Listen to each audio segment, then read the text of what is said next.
Thank you for watching KTN Prime. Welcome back. And now we get into that conversation on the Mount Kenya region now. A crucial stronghold for the Kenya Kwanza coalition is witnessing a political realignment. Leaders from the Mount Kenya region are pushing for greater representation and influence, leading to friction within the government. As the political drama unfolds, the question remains, can the Kenya Kwanza government overcome these internal conflicts and deliver on its promises to the Kenyan people?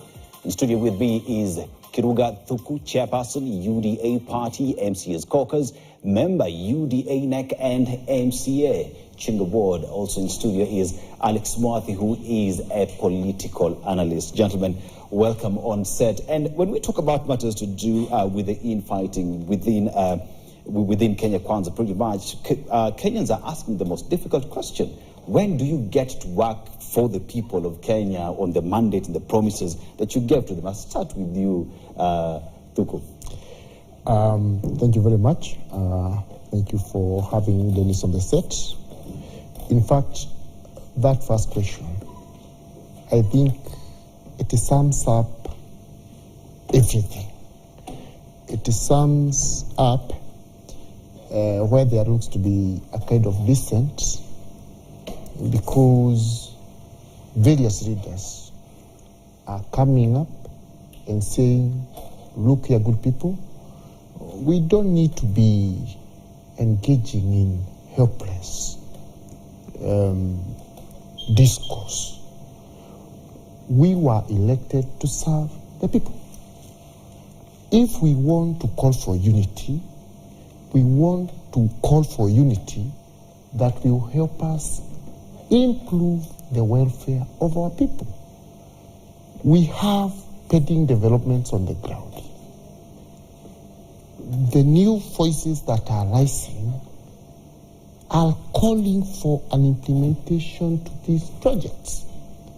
You see, if you came to my ward or live in my sub-county and you said, all of us in the sub-county, all of us in this world, we want to recognize this man called Thuku as our supreme leader.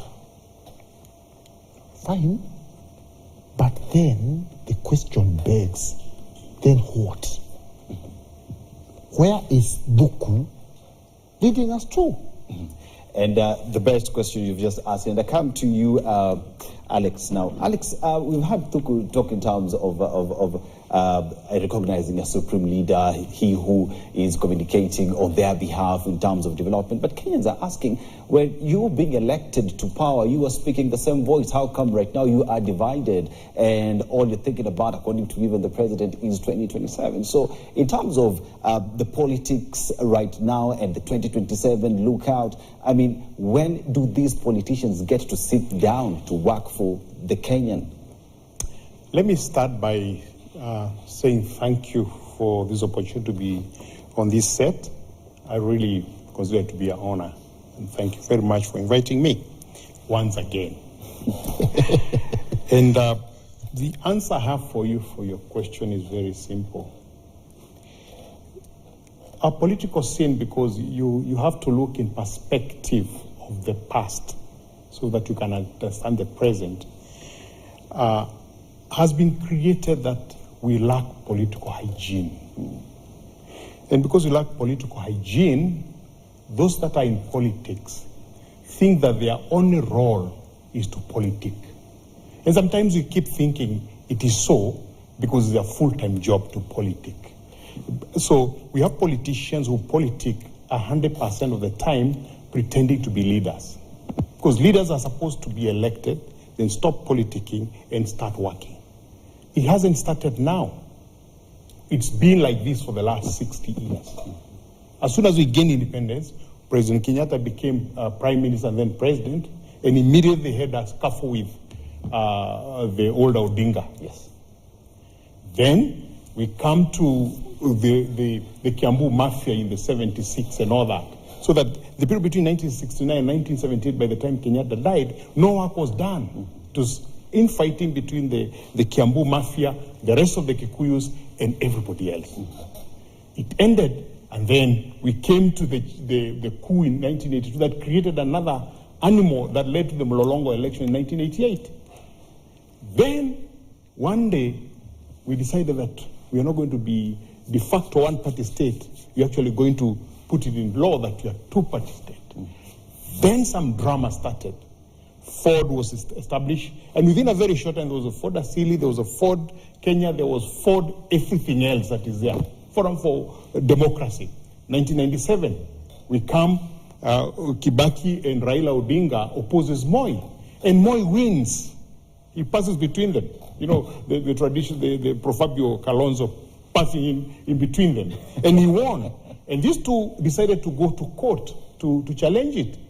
And behold, to Kibaki, Raila took his NDP into Kanu and was the tractor, the chicken swallowed the tractor. It never survived again. 2002, Raila Odinga comes together with Kibaki. They win an election. And immediately after that, you have a lot of scuffles, a lot of nonsensical things, and then led to 2007. Fast track, 2017. Ruto did 122 campaign meetings for the re-election of President Uhuru. And as soon as the election was won, the two parted ways. It's political hygiene.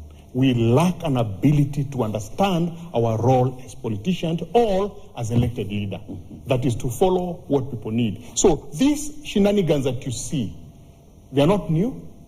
And I was hoping the Gen Zs would help to end them, they will not end as long as the key cartels of power in this country remains the same people. And I come back to you, Thuku. Now, Thuku, are you saying in terms of coming together and finding someone who will champion your views? I mean, by the time politicians, you included, were aligning yourselves with political parties that you thought would champion your ideas for your people, did you not sit to agree and thought about this before? Why now? Why sit and come with all these factions on who will champion our views? Did you not think about it by the time you're going to elections? You know, and who gets to benefit right now? You know, from where I sit, and without an iota of doubt, what I know and the fact is, the vision carrier for the party that won the last general elections is none other than His Excellency President William Ruto. And there is no argument about that, right? And from where I sit, I don't support him through anyone. My support for him means one-on-one. And,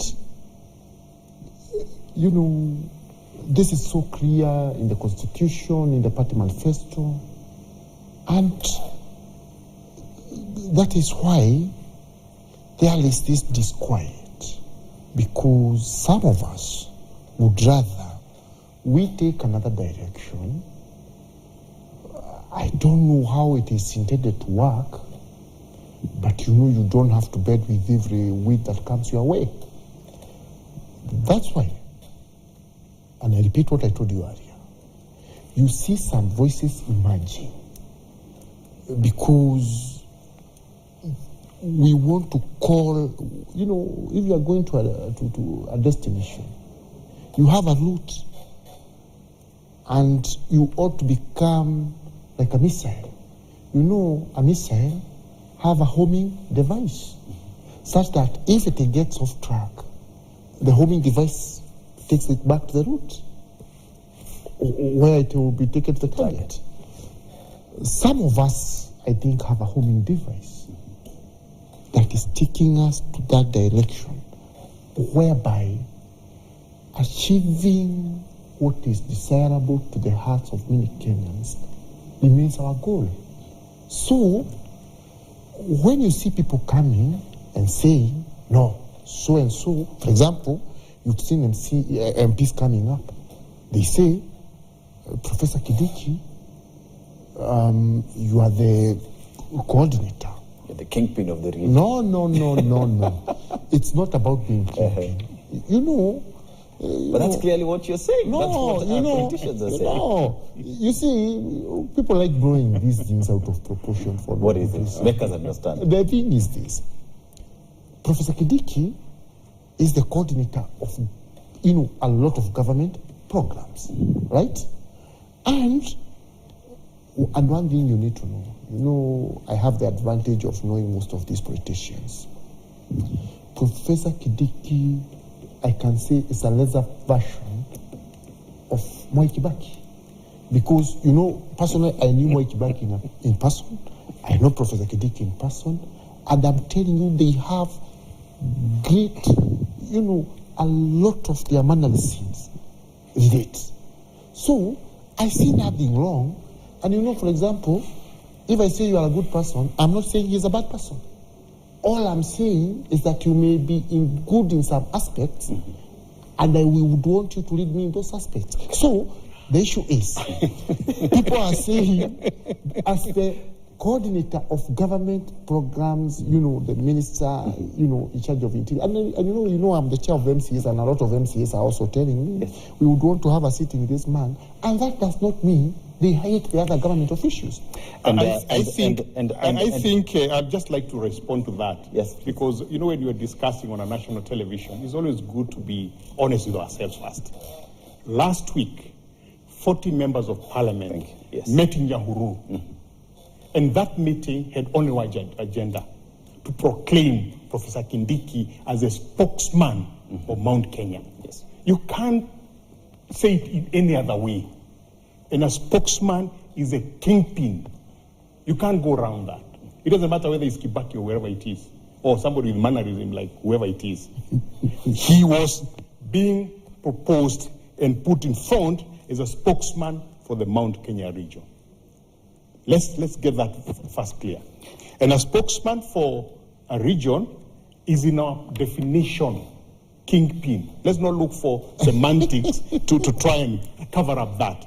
And this was a very sad thing, because immediately after this meeting took place, the members of parliament started complaining because they had been promised 200,000 shillings and they were given only 50,000. No. By the organizers. I am not a member of parliament. No. They made it public. This is a public. No, this is a great public television, and it is only important.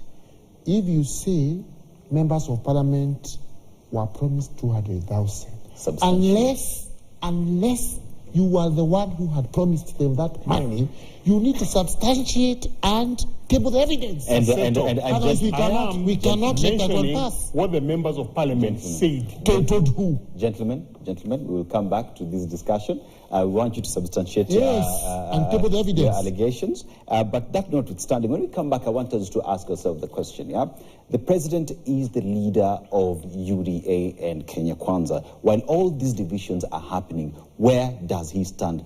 What does he get to benefit from this division? That conversation is coming to you after this short commercial break. Don't go too far.